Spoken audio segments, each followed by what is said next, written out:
tak ada lagi tempat yang aman. Begitu katanya.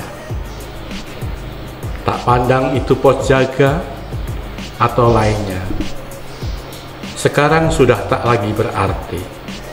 Dia tabrak, dia tembak siapapun yang ada.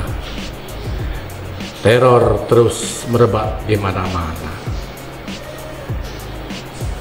Tak ada lagi bebas kita berjalan di negeri sendiri. Di mana-mana ada saja mata yang mengintai, merekam gerak siapapun sehari-hari. Ada saja yang menjadi peluru untuk menjadi berani. Lihat, sekarang banyak peristiwa sangar di mana tragedi selalu menyertai kita. Tak tahu lagi mana tempat yang sejuk, mana tempat yang sejuk. Semakin brutal mewarnai hari-hari. Tak tahu aparat ataupun rakyat, semua dibabat. 2020. Nah, tidak asing lagi kalian sudah mendengarkan puisi hasil karya Bapak Suroto S. Toto yang berjudul Tak Ada Tempat Lagi. Nah, Bapak Suroto S. Toto ini yang akrab dipanggil Pak Toto, di Projo ini beliau terkenal sebagai penyair, budayawan, dan seniman. Dan beliau ini tergabung dalam komunitas Gus Durian Purworejo. Nah, selamat sore Bapak Toto. Selamat sore Mbak. Ya. Sehat Pak? Alhamdulillah, yang penting sehat. Yang penting sehat, harus sehat dong Pak. Oh iya.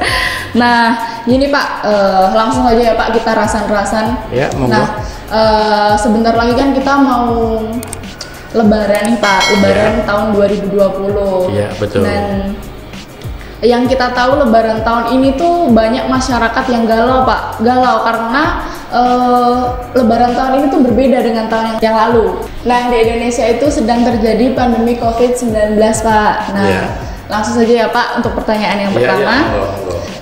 Bagaimana sih Pak pandangan Pak Toto tentang silaturahmi yang dari sudut pandang budaya? Mbak siapa? Mbak Riza. Oh Mbak Riza. Baik Mbak Riza. Ya. Silaturahmi dari sudut pandang budaya. Silaturahmi ini adalah sesuatu hal yang sangat baik ya, di mana silaturahmi tempat kita bisa berkumpul, bertemu dengan banyak pihak, terutama biasanya dengan saudara-saudara dulu, karena silaturahmi sudah menjadi satu kebiasaan. Rutinitas budaya kita ketika waktu Lebaran itu tiba. Ya.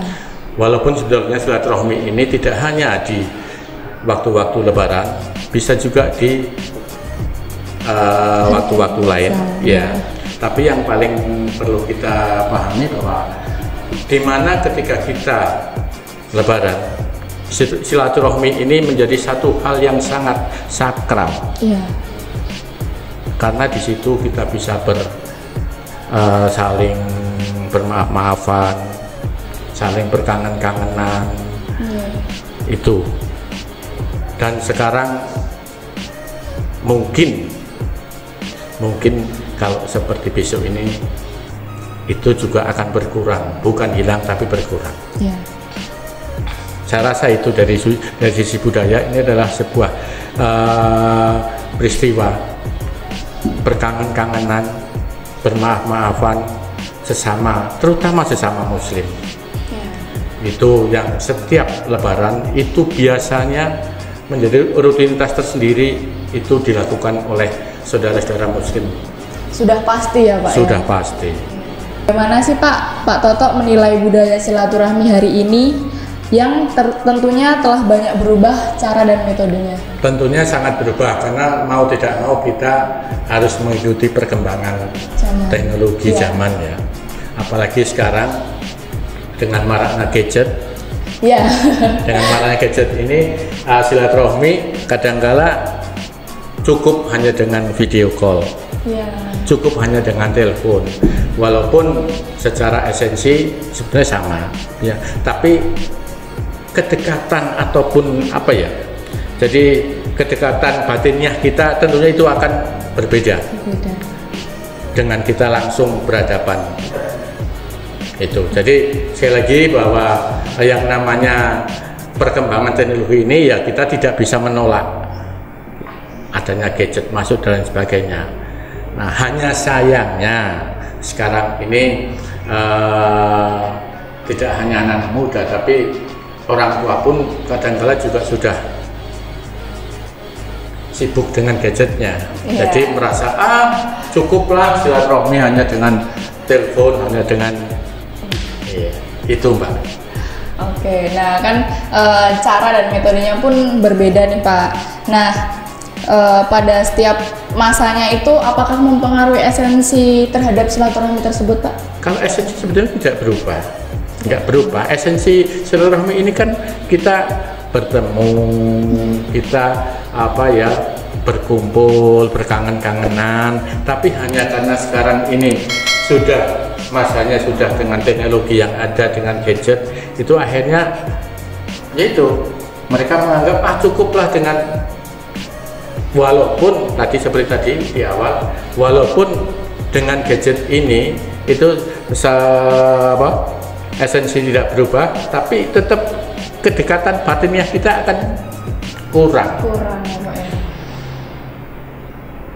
Kalau orang teman-teman di Gus Durian itu bilang namanya nggak jos. Kalau nggak ketemu itu nggak jos. Iya.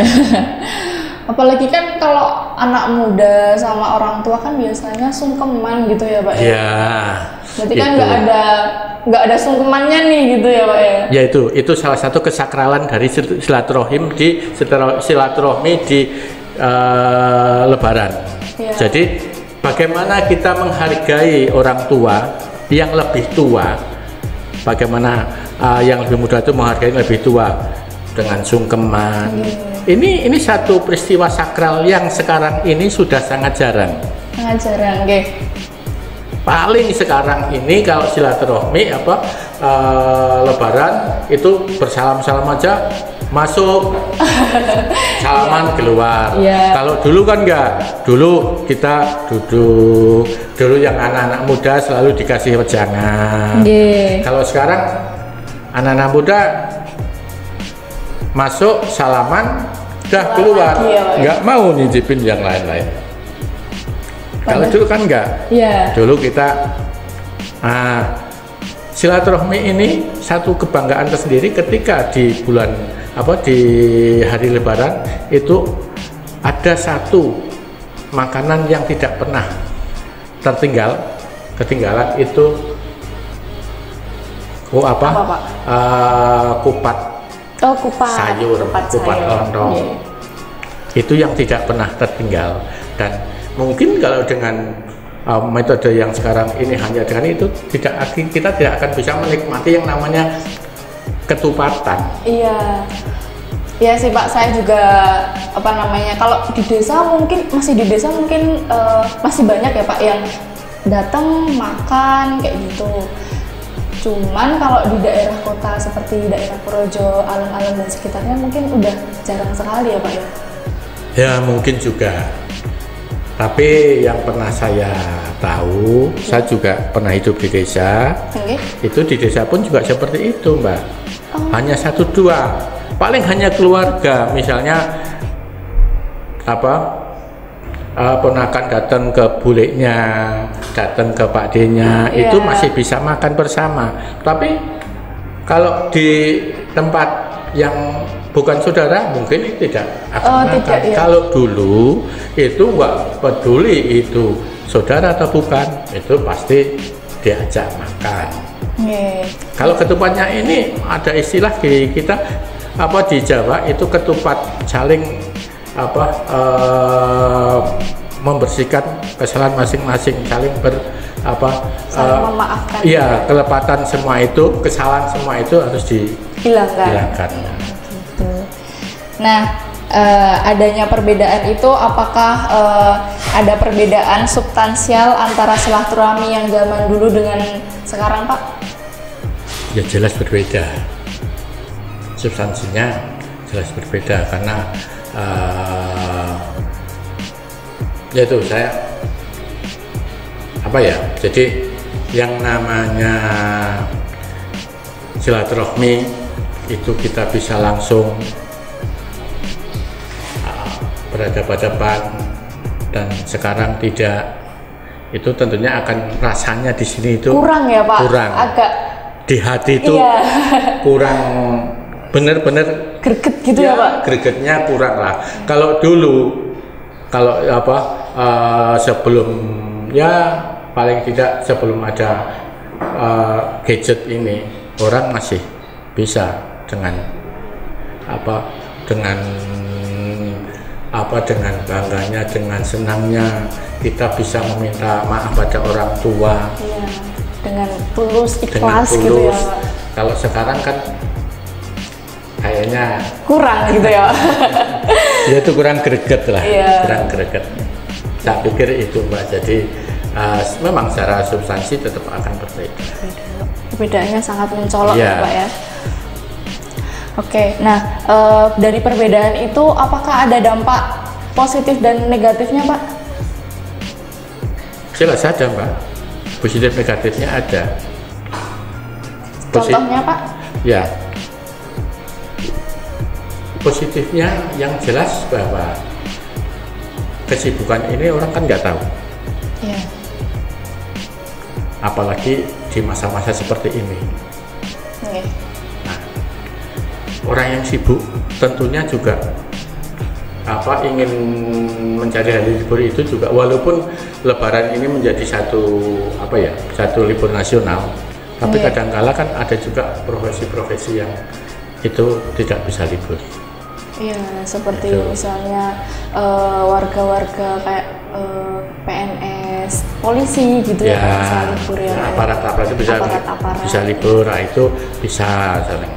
Nah, negatifnya ya akhirnya anak-anak muda terutama, maaf saja anak-anak muda, biasanya akhirnya cukuplah seperti menyepelekan gitu ya, menyepelekan, cukuplah.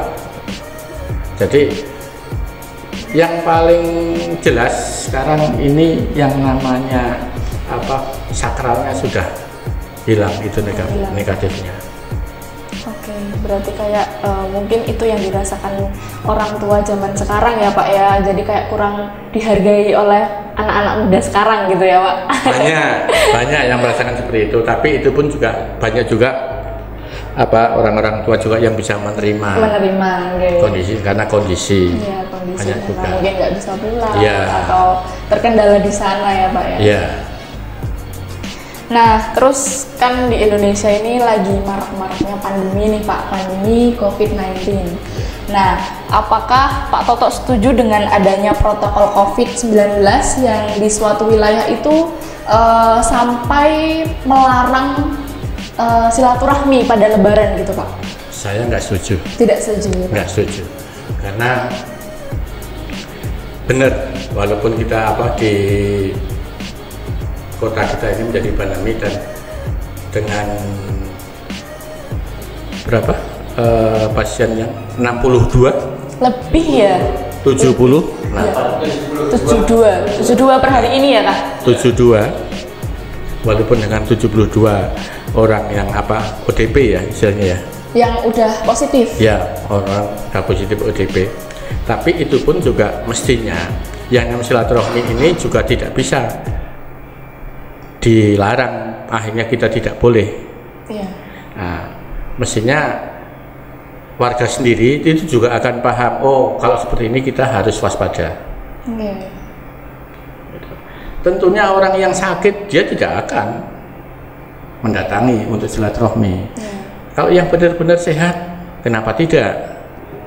Ya maaf saja, sampai akhirnya ada satu daerah yang melarang untuk sholat id bersama.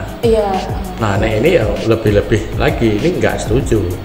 Tetap oke lah sholat id, tapi hanya memang kalau PSBB ya ada jarak. Itu jadi sekali lagi kalau saya tidak setuju dengan pelarangan itu silaturahmi, silakan, tapi mestinya masyarakat juga harus paham, oh kondisi seperti ini mestinya juga ada prosedurnya seperti ini, jadi tidak harus ada pelarangan. Kalau melarang itu kok sepertinya kayak gimana gitu ya Pak? Rasanya wong arak silaturahmi kok dilarang gitu. Kayak sakit Wong hati sehat, gitu ya. Iya. Coba bayangkan ketika Mbak Reza ya, Iya. Mbak Reza mau silaturahmi ke neneknya, Iya. ke Mbah, sehat, tapi ada peran nggak boleh ke sana, tentunya kan sangat kecewa. Iya, kecewa. Pasti Pak, pasti itu. Itu yang menjadi saya sangat tidak setuju dengan pelarangan itu. Tapi kalau ada misalnya wanti-wanti lah, ya prosedurnya seperti ini gitu loh. Jangan dilarang karena itu sudah menjadi budaya. Kalau dilarang mau tidak mau malah nanti akhirnya masyarakat ini malah mencuri-curi. Lah kalau udah mencuri-curi ini malah repot. Iya. Iya, kayak banyak banget pemudik yang datang ya Pak, mencuri-curi Pak. Iya. Datang ke setiap daerahnya gitu ya Pak. Itu. Semakin dilarang semakin nekat. Dilarang semakin nekat. Iya. Itu yang malah menjadi bahaya. Nah, tapi kan kita nggak pernah tahu Pak, orang pun yang kena COVID ini nggak semuanya itu bergejala Pak. Nah, itu untuk mewaspadai itu bagaimana Pak menurut Bapak? Satu, orang harus menjaga imunitas sendiri. Jadi kesehatan kita harus dijaga, imunitas. Sudah ada yang namanya prosedur dari mana-mana harus cuci tangan. Ya, cuci tangan lah. Misalnya masuk wilayah ini ada harus cuci tangan, disemprot, silahkan. Itu. Dan secara pribadinya juga harus paham juga. Oh, kira-kira kalau saya nggak enak badan ya nggak usah keluar. Jangan sampai orang nggak enak badan dipaksakan keluar. Itu malah bertambah. Maksudnya kalau misalnya dia sakit, ternyata dia sakit COVID gitu kan, malah lebih membahayakan orang yang lebih rentan kan Pak ya. Betul sekali. Nah, dengan pelarangan seperti ini kan akhirnya masyarakat menjadi takut. Iya. Ketika ketakutan itu menjadi-jadi, sekian persen dari imunitas kita itu sudah drop dulu. Nah, orang yang drop ini yang sangat gampang masuki virus. Berarti itu tergantung dari pikiran kita ya Pak ya? Benar. Jadi kita harus selalu berpikir positif untuk harusnya begitu. Untuk melawan COVID ini ya Pak ya? Waspada, berpikir positif. Siap. Berarti kalau silaturahmi itu tetap boleh ya Pak? Tetap boleh, tapi jaga jarak gitu. Betul sekali. Baik, terus bagaimana sih Pak tanggapan Pak Toto tentang setiap hari ini di Purworejo semakin tambah orang yang kena COVID nih Pak, apalagi kemarin di berita-berita koran-koran gitu banyak yang bilang Purworejo tertinggi nomor 1 di Jawa Tengah, klaster goa gitu katanya Pak. Prestasi ya? Prestasi yang menurut saya bukan prestasi itu Pak. Begini, masyarakat kita ini memang kalau dibilang sepele enggak, tapi kadangkala itu menganggap sepele hal-hal yang kecil-kecil. Misalnya kita pulang dari mana, kita harus cuci tangan dulu. Orang tua dulu itu kan kita selalu memberikan contoh seperti itu. Le wisuh dhisik, nduk wisuh dhisik, nek kowe lunga saka ndi, mulih saka ndi wis. Nah, hal-hal seperti ini yang jadi ada kesan menyepelekan hal-hal seperti itu. Jadi makanya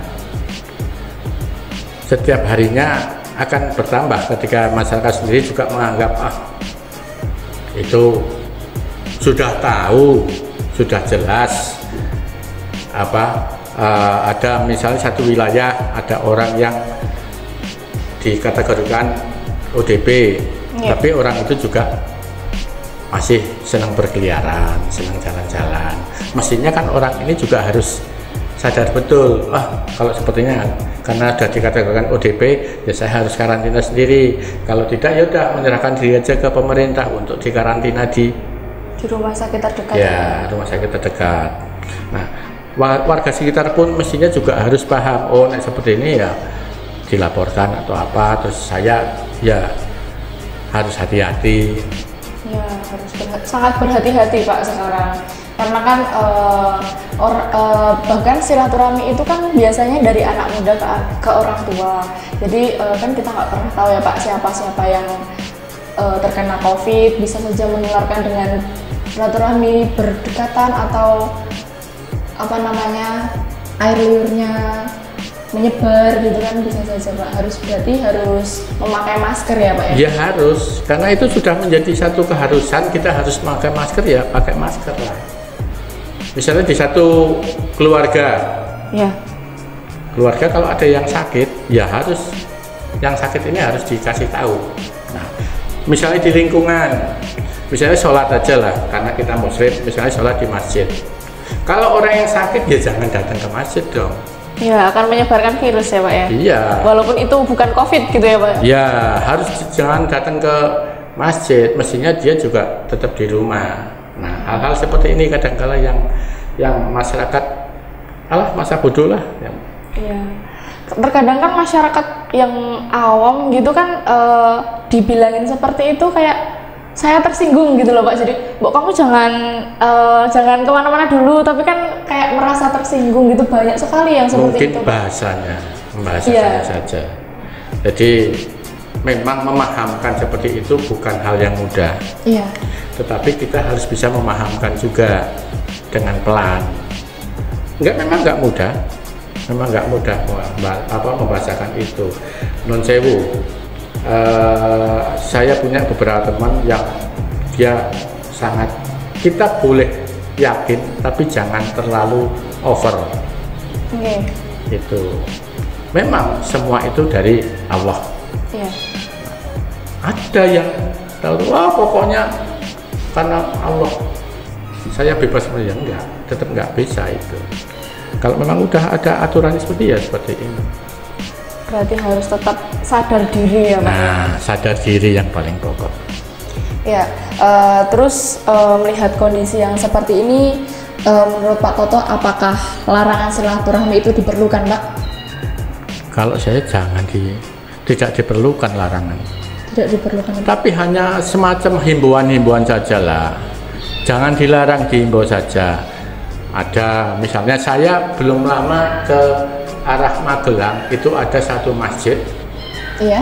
Satu masjid itu di situ ditulisi ada bagi musafir itu mohon untuk tidak sholat di sini. Monggo silahkan bagi musafir.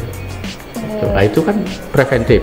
Preventif ya. Nah, untuk masyarakat setempat yang merasakan yang sakit, silahkan sholat di rumah. Gitu. Apakah ada tips-tips dari Bapak untuk biar besok itu silaturahmi biar tidak menularkan virus tapi malah membawa kebahagiaan? Yang pertama karena masker itu sudah menjadi satu kewajiban ya harus dipakai.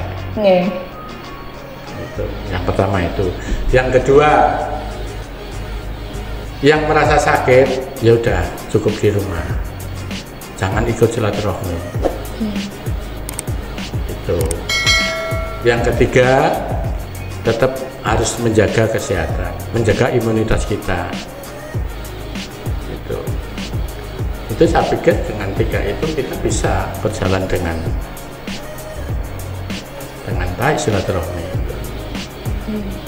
Nah, Apa sih Pak pentingnya silaturahmi dari Bapak sendiri?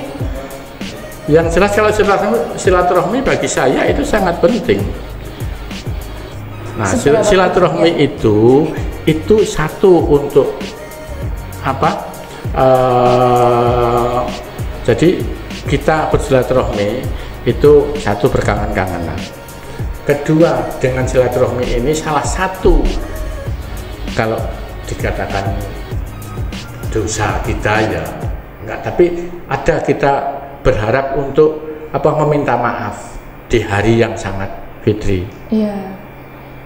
Konon katanya kalau di hari itu kita meminta maaf itu kan satu hal yang lebih afdol. Iya. Walaupun maaf bisa kapan-kapan bisa. Setiap hari itu bisa ya. Iya. Tapi kalau Lebaran itu kan kita sudah puasa 1 bulan, terus kita dengan dengan hati, dengan yang sudah beri kita minta maaf di situ, kita silaturahmi. Momennya yang berbeda, betul. Oke. Oke, terima kasih Bapak. Semoga warga Purworejo yang habis menonton podcast kita kali ini, rasan-rasan kita hari ini bisa menambah wawasan tentang bagaimana sih besok kita cara bersilaturahmi yang baik dan benar. Yang pertama, memakai masker, jaga jarak, dan jaga imunitas diri sendiri. Terima kasih Bapak Toto telah hadir di studio kami, Studio Bagers TV. Terima kasih ya Pak atas ilmu-ilmunya juga. Ya, terima kasih juga, saya kaget dihubungi untuk diundang ke sini. Ini kita hanya sharing saja kan. Iya, berbagi pengalaman nih Bapak ya. Oke, teman-teman, terima kasih yang sudah nonton. Kita kembali lagi di rasan-rasan selanjutnya. See you next rasan-rasan. Bye.